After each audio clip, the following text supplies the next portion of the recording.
So hello guys, welcome back to my YouTube channel. Guys आज हम लेकर आए हैं रेलवे भर्ती परीक्षा 2025 के लिए रेलवे एनटीपीसी परीक्षा 2016 का एक प्रैक्टिस सेट। साथियों यह पेपर 29 मार्च 2016 को, ठीक है, 29 मार्च 2016 को 3rd शिफ्ट में हुआ था। साथियों इसमें हमने जनरल नॉलेज के 40 महत्वपूर्ण प्रश्नों को लिया है। साथियों ये सभी क्वेश्चन आपकी आगामी परीक्षा railway NTPC, railway group D, Uttar Pradesh police, SSC GD के लिए अति महत्वपूर्ण होने वाले हैं। साथियों यदि आप किसी भी गवर्नमेंट एग्जाम की तैयारी करते हैं तो यह वीडियो आपके लिए बहुत ही इंपॉर्टेंट होने वाला है। चलिए हम स्टार्ट करते हैं। साथियों हमारा पहला क्वेश्चन कहता है कि निम्नलिखित एजेंट में से कौन सा पेयजल के शुद्धिकरण के लिए अच्छा है। इससे पूछा गया कि कौन सा एजेंट पेयजल के शुद्धिकरण के लिए सबसे अच्छा है। तो इसका राइट आंसर होगा ऑक्सीडाइजनिंग एजेंट। ऑक्सीडाइजनिंग एजेंट है जो पेयजल के शुद्धिकरण के लिए सबसे अच्छा है। तो इसका राइट आंसर ऑप्शन डी होगा। हमारा अगला क्वेश्चन है, एक गतिशील वस्तु अनिवार्य रूप से प्राप्त करती है। इससे पूछा गया कि एक गतिशील वस्तु अनिवार्य रूप से क्या प्राप्त करती है।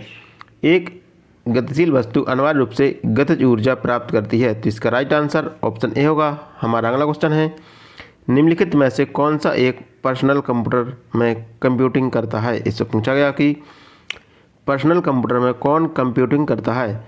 तो पर्सनल कंप्यूटर में कंप्यूटिंग सेंट्रल प्रोसेस यूनिट, ठीक है, सीपीयू करता है। तो इसका राइट आंसर ऑप्शन ए होगा। हमारा अगला क्वेश्चन है, विश्व पर्यावरण दिवस कब मनाया जाता है। इससे पूछा गया कि विश्व पर्यावरण दिवस कब मनाया जाता है। साथियों विश्व पर्यावरण दिवस 5 जून को मनाया जाता है। पहला विश्व पर्यावरण दिवस 5 जून 1973 ईस्वी को मनाया गया था। कब? पहला विश्व पर्यावरण दिवस 5 जून 1973 ईस्वी को मनाया गया था। तो इसका राइट आंसर ऑप्शन ए होगा। हमारा अगला क्वेश्चन है, जैव प्रौद्योगिकी का तात्पर्य है। इससे पूछा गया कि जैव प्रौद्योगिकी का क्या तात्पर्य है। जैव प्रौद्योगिकी का तात्पर्य है औद्योगिक प्रक्रियाओं में सजीवों का उपयोग। क्या? औद्योगिक प्रक्रियाओं में सजीवों का उपयोग जैव प्रौद्योगिकी का तात्पर्य है। तो इसका राइट आंसर ऑप्शन डी होगा। हमारा अगला क्वेश्चन है, BIOS का पूरा नाम क्या है। इससे पूछा गया कि BIOS का पूरा नाम क्या है। तो BIOS का पूरा नाम है basic input output system. Basic input output system. तो इसका राइट आंसर ऑप्शन बी होगा। हमारा अगला क्वेश्चन है, रूसी सुखोई 24 विमान को नवंबर 2015 में किसके द्वारा मार गिराया गया था। साथियों यह करंट का क्वेश्चन है। साथियों एनटीपीसी परीक्षा में 5 से 10 क्वेश्चन करंट के जरूर पूछे जाते हैं, तो आपके करंट के टॉपिक को अच्छे से देखकर जाना है। तो आपको बताना है कि रूसी सुखोई 24 विमान को नवंबर 2015 में किसके द्वारा मार गिराया गया था। तो रूसी सुखोई 24 विमान को नवंबर 2015 में तुर्की के द्वारा सीरिया तुर्की बॉर्डर पर, कहाँ पर? सीरिया तुर्की बॉर्डर पर F-16 के द्वारा मार गिराया गया था। तो इसका राइट आंसर ऑप्शन डी होगा। हमारा अगला क्वेश्चन है, ऊंचाई पर उड़ते हुए विमान के केबिन के अंदर का दबाव होता है। इससे पूछा गया कि ऊंचाई पर उड़ते हुए विमान के में केबिन के अंदर का दबाव कैसा होता है। तो ऊंचाई पर उड़ते हुए विमान में केबिन के अंदर का दबाव बाहर की तुलना में अधिक होता है। कैसा होता है? बाहर की तुलना में दबाव अधिक होता है। तो इसका राइट आंसर ऑप्शन सी होगा। हमारा अगला क्वेश्चन है, 2015 में अंतर्राष्ट्रीय टेनिस फेडरेशन द्वारा घोषित महिला डबल विश्व चैंपियन है। इससे पूछा गया कि 2015 में डबल विश्व चैंपियन का खिताब किसे दिया गया था। तो 2015 में डबल विश्व चैंपियन का खिताब सानिया मिर्जा और मार्टिना हिंगिस को दिया गया था। किसको? सानिया मिर्जा और मार्टिना हिंगिस को दिया गया था। तो इसका राइट आंसर ऑप्शन ए होगा। हमारा अगला क्वेश्चन है, सूचना का अधिकार अधिनियम या RTI किस वर्ष लागू किया गया। इससे पूछा गया कि सूचना का अधिकार अधिनियम कब लागू किया गया। तो सूचना का अधिकार अधिनियम 2005 में लाया गया था। कब? 2005 में लाया गया था। तो इसका राइट आंसर ऑप्शन बी होगा। हमारा अगला क्वेश्चन है, क्रिकेट विश्व कप 2015 की मेज़बानी किसके द्वारा की गई थी। साथियों यह भी एक करंट का क्वेश्चन है, तो आपको बताना है कि क्रिकेट विश्व कप 2015 में मेज़बानी किसके द्वारा की गई थी। तो क्रिकेट विश्व कप 2015 की मेज़बानी न्यूजीलैंड और ऑस्ट्रेलिया के द्वारा की गई थी। तो इसका right answer option B D होगा। हमारा अगला क्वेश्चन है, ग्लूकोमीटर के बारे में निम्नलिखित कथनों में से कौन सा कथन सही है। इससे पूछा गया कि ग्लूकोमीटर के बारे में निम्नलिखित रूप से कौन सा कथन सत्य है। तो ग्लूकोमीटर एक चिकित्सा उपकरण है। क्या है? यह एक चिकित्सा उपकरण है। इसके द्वारा रक्त में ग्लूकोज की मात्रा मापी जाती है। ग्लूकोमीटर के द्वारा रक्त में ग्लूकोज की मात्रा मापी जाती है। तो इसका राइट आंसर ऑप्शन ए होगा। हमारा अगला क्वेश्चन है, निम्नलिखित में से कौन सा कथन असत्य है? इससे पूछा गया कि कौन सा कथन असत्य है। तो इसका ऑप्शन देखते हैं। मैंग्रोव जैव विविधता को बनाए रखते हैं, मैंग्रोव आम प्रदान करते हैं, मैंग्रोव बाढ़ को रोकते हैं, शहरीकरण के कारण मैंग्रोव नष्ट होते हैं। तो इसका ऑप्शन असत्य होगा, मैंग्रोव आम प्रदान करते हैं। ठीक है, ये इसका ऑप्शन गलत होगा। बाकी मैंग्रोव जैव विविधता को बनाए रखते हैं, ये भी सही है। मैंग्रोव बाढ़ को रोकते हैं, ये भी सही है। और शहरीकरण के कारण मैंग्रोव नष्ट हो रहे हैं, ये भी सही है। साथियों, मैंग्रोव वनस्पति वो वैसी वनस्पति होती है जो खारे पानी के तटीय क्षेत्रों में पाई जाती है। कहाँ पर? खारे पानी के तटीय क्षेत्रों में पाई जाती है। यह उष्णकटिबंधीय और उपोष्णकटिबंधीय क्षेत्र में मिलती है। ये जैव विविधता को बनाए रखते हैं। यह तटों पर बाढ़ को रोकने में सहायक होती है और यह शहरीकरण के कारण नष्ट होती है। ठीक है, लेकिन यह आम प्रदान नहीं करती है। तो इसका ऑप्शन बी होगा राइट आंसर। हमारा अगला क्वेश्चन है, मध्य प्रदेश में स्थित विश्व विरासत स्थल भीमबेटका प्रसिद्ध है। इससे पूछा गया कि मध्य प्रदेश में स्थित भीमबेटका किसके लिए प्रसिद्ध है? तो भीमबेटका की गुफाएं पाषाण आश्रय के लिए प्रसिद्ध है। किसके कारण? पाषाण आश्रय के लिए प्रसिद्ध है। तो इसका राइट आंसर ऑप्शन सी होगा। साथियों, भीमबेटका की गुफाएं मध्य प्रदेश के रायसेन जिले के पास स्थित है। कहाँ पर? मध्य प्रदेश के रायसेन जिले के पास स्थित है।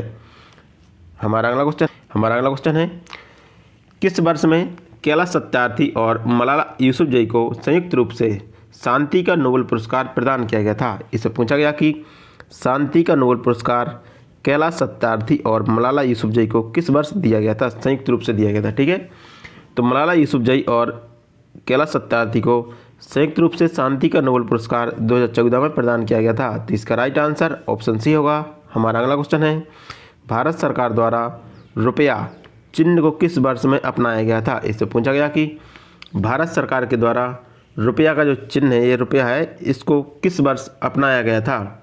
आपको बताना है। तो भारत सरकार द्वारा 2010 कब? 15 जुलाई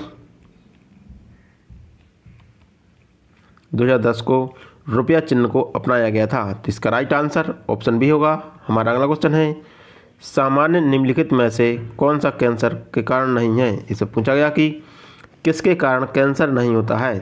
तो ट्रांसमिशन के कारण कैंसर नहीं होता है। क्या? ट्रांसमिशन के कारण कैंसर नहीं होता है। बाकी पर्यावरणीय कारक के कारण कैंसर होता है, अनुवांशिकी उत्परिवर्तन के कारण कैंसर होता है, अनुवांशिकी संशोधन के कारण कैंसर होता है, लेकिन ट्रांसमिशन के कारण कैंसर नहीं होता है। इसका राइट आंसर ऑप्शन डी होगा। और अगला क्वेश्चन है, डिबगिंग प्रक्रिया है। इससे पूछा गया कि डिबगिंग कैसी प्रक्रिया है? तो डिबगिंग के द्वारा सॉफ्टवेयर प्रोग्राम में गलतियां ढूंढी जाती हैं। तो इसका राइट आंसर ऑप्शन सी होगा।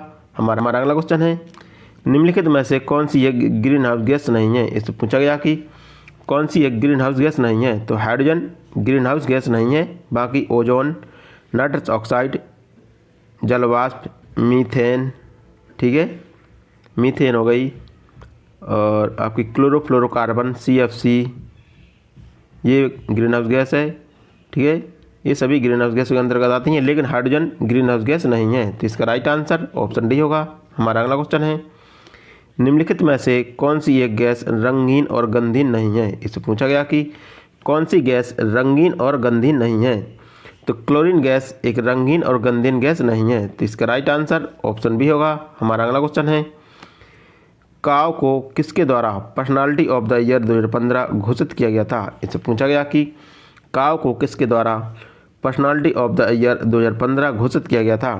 तो याहू इंडिया के द्वारा काव को पर्सनालिटी ऑफ द ईयर 2015 घोषित किया गया था। तो इसका राइट आंसर ऑप्शन सी होगा। हमारा अगला क्वेश्चन है, बिस्मार्क ऑफ इंडिया किसे कहा जाता है? इससे पूछा गया कि बिस्मार्क ऑफ इंडिया किसे कहते हैं?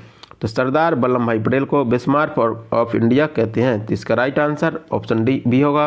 हमारा अगला क्वेश्चन है, जीका वायरस किसके द्वारा फैलता है? इससे पूछा गया कि जीका वायरस किसके द्वारा फैलता है? तो जीका वायरस एडीज मच्छर के काटने से फैलता है। कैसे? एडीज मच्छर के काटने से जीका वायरस फैलता है। यह वायरस अफ्रीका से एशिया तक फैलता है। कहाँ से? यह वायरस अफ्रीका से एशिया तक फैलता है। तो इसका राइट आंसर ऑप्शन बी होगा, मच्छर के काटने से। हमारा अगला क्वेश्चन है, विश्व तंबाकू निषेध दिवस कब मनाया जाता है? इससे पूछा गया कि विश्व तंबाकू निषेध दिवस कब मनाया जाता है? तो विश्व तंबाकू निषेध दिवस 31 मई को मनाया जाता है। साथियों, विश्व तंबाकू निषेध दिवस WHO के द्वारा 1987 में घोषित किया गया था। ठीक है, 31 मई को विश्व तंबाकू निषेध दिवस WHO के द्वारा 1987 में घोषित किया गया था। तो इसका राइट आंसर ऑप्शन बी होगा। हमारा अगला क्वेश्चन है, 103वें भारतीय वार्षिक विज्ञान कांग्रेस का आयोजन में किया गया था। इससे पूछा गया कि 103वें भारतीय वार्षिक विज्ञान कांग्रेस का आयोजन कहाँ पर किया गया था? तो भारतीय वार्षिक विज्ञान कांग्रेस का आयोजन मैसूर में किया गया था। तो इसका राइट आंसर ऑप्शन बी होगा। हमारा अगला क्वेश्चन है, ओलंपिक में बैडमिंटन पदक जीतने वाला पहला भारतीय था। इससे पूछा गया कि बैडमिंटन पदक जीतने वाला पहला भारतीय कौन था? तो ओलंपिक में बैडमिंटन पदक जीतने वाला पहला खिलाड़ी साइना नेहवाल थी। कौन थी? साइना नेहवाल। तो इसका राइट आंसर ऑप्शन डी होगा। हमारा अगला क्वेश्चन है, यह कथन कि मानव के लिए एक छोटा सा काम मानवता के लिए एक बड़ी उछाल है, ये किसके द्वारा कहा गया था? इससे पूछा गया कि यह कथन किसका था कि मानव के लिए एक छोटा सा काम मानवता के लिए एक बड़ी उछाल है, यह कथन किसका था? तो यह कथन था नील आर्मस्ट्रांग का। नील आर्मस्ट्रांग ने कहा था कि मानव के लिए एक छोटा सा काम मानवता के लिए एक बड़ी उछाल है। तो इसका राइट आंसर ऑप्शन सी होगा। हमारा अगला क्वेश्चन है, सूर्य अध्ययन के लिए इसरो द्वारा 1920 में प्रेक्षित किए जाने वाले अंतरिक्ष यान का नाम क्या था? तो सूर्य के अध्ययन के लिए प्रेक्षित किए जाने वाले अंतरिक्ष यान का नाम आदित्य L1 था। क्या था? आदित्य L1, जो सूर्य के अध्ययन के लिए भेजा गया था इसरो के द्वारा। तो इसका राइट आंसर ऑप्शन बी होगा। हमारा अगला क्वेश्चन है, ऑस्टियोपोरोसिस किस अंग से संबंधित है? इससे पूछा गया कि ऑस्टियोपोरोसिस किस अंग से संबंधित है? तो ऑस्टियोपोरोसिस हड्डी से संबंधित है। तो इसका राइट आंसर ऑप्शन ए होगा। हमारा अगला क्वेश्चन है, स्वतंत्रता पूर्व भारत में भारतीय राष्ट्रीय कांग्रेस की पहली महिला अध्यक्ष कौन थी? इससे पूछा गया कि स्वतंत्रता पूर्व भारत में भारतीय राष्ट्रीय कांग्रेस की पहली महिला अध्यक्ष कौन थी? तो पहली महिला अध्यक्ष एनी बेसेंट थी। तो इसका राइट आंसर ऑप्शन सी होगा। हमारा अगला क्वेश्चन है, मंगल ऑर्बिट मिशन मंगलयान को किस वर्ष प्रेषित किया गया था? इसे पूछा गया कि मंगलयान को किस वर्ष प्रेषित किया गया था? तो मंगलयान को नवंबर 2013 में प्रेषित किया गया था। कब? नवंबर 2013 में मंगलयान प्रेषित किया गया था। तो इसका राइट आंसर ऑप्शन बी होगा। हमारा अगला क्वेश्चन है, भारत की सबसे लंबी सीमा किस देश से लगती है? इससे पूछा गया कि भारत की सीमा किस देश से सबसे अधिक लंबी लगती है या साझा करती है? तो भारत की सबसे लंबी सीमा बांग्लादेश से साझा करती है। किससे? बांग्लादेश से साझा करती है। और बांग्लादेश से भारत के कुल 5 राज्य सीमा स्पर्श करते हैं। कितने राज्य? 5 राज्य सीमा स्पर्श करते हैं, जिसमें असम, त्रिपुरा, मिजोरम, मेघालय और पश्चिम बंगाल है। कौन सा है? पश्चिम बंगाल है। ये 5 राज्य हैं जो बांग्लादेश के साथ सीमा साझा करते हैं। तो इसका राइट आंसर ऑप्शन बी होगा। हमारा अगला क्वेश्चन है, निम्नलिखित में से कौन सा भारत रत्न से सम्मानित नहीं है? इसे पूछा गया कि किसे भारत रत्न नहीं दिया गया है? तो AR रहमान। ठीक है, AR रहमान को भारत रत्न नहीं दिया गया है। बाकी भीमसेन जोशी, लता मंगेशकर, MS सुब्बलक्ष्मी, इन तीनों को भारत रत्न दिया गया है।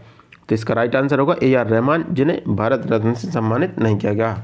हमारा अगला क्वेश्चन है, भारत की दूसरी सबसे लंबी नदी कौन सी है? इससे पूछा गया कि भारत की दूसरी सबसे लंबी नदी कौन सी है?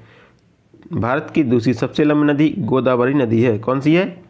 गोदावरी नदी भारत की दूसरी सबसे लंबी नदी है।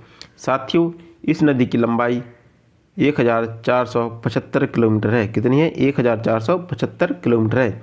यह नदी महाराष्ट्र, तेलंगाना और आंध्र प्रदेश से होकर बहती है। कहाँ से? महाराष्ट्र, तेलंगाना और आंध्र प्रदेश से होकर बहती है। यह बंगाल की खाड़ी में गिरती है। कहाँ पर? जो गोदावरी नदी है ये बंगाल की खाड़ी में आकर गिरती है और यह 3 राज्यों महाराष्ट्र, तेलंगाना और आंध्र प्रदेश से होकर बहती है। तो इसका राइट आंसर ऑप्शन डी होगा। हमारा अगला क्वेश्चन है, यूनेस्को के वैश्विक विरासत स्थल विक्टोरिया मेमोरियल हॉल किस भारतीय शहर में है? इसमें पूछा गया कि विक्टोरियल मेमोरियल हॉल किस भारतीय शहर में है? तो विक्टोरियल मेमोरियल हॉल कोलकाता में स्थित है। कहाँ पर? कोलकाता में स्थित है, जिसे विश्व विरासत स्थल घोषित किया गया है। तो इसका राइट आंसर ऑप्शन सी होगा। हमारा अगला क्वेश्चन है DRDO द्वारा विकसित आकाश है। इससे पूछा गया कि आकाश क्या है। ठीक है, तो DRDO द्वारा विकसित आकाश क्या है? तो DRDO द्वारा विकसित आकाश एक मिसाल है। ठीक है, एक किस प्रकार की मिसाल है? तो ये मिसाल है सतह से हवा में मार करने वाली एक मिसाल है। कैसी? सतह से हवा में मार करने वाली एक मिसाल प्रणाली है। तो इसका राइट आंसर ऑप्शन ए होगा। हमारा अगला क्वेश्चन है 2015 में संसद में पेश किया गया GST विधेयक है। इससे पूछा गया कि GST विधेयक एक कैसा विधेयक है? GST विधेयक एक संविधान संशोधन विधेयक है। साथियों, GST के लिए संविधान में 122वां संविधान संशोधन किया गया था। इस संशोधन के द्वारा 1 अप्रैल 2017 से पूरे देश में GST लागू किया गया था। GST को 1 अप्रैल 2017 से लागू किया गया था और इसके लिए 122वां संविधान संशोधन किया गया था। तो इसका राइट आंसर ऑप्शन सी होगा।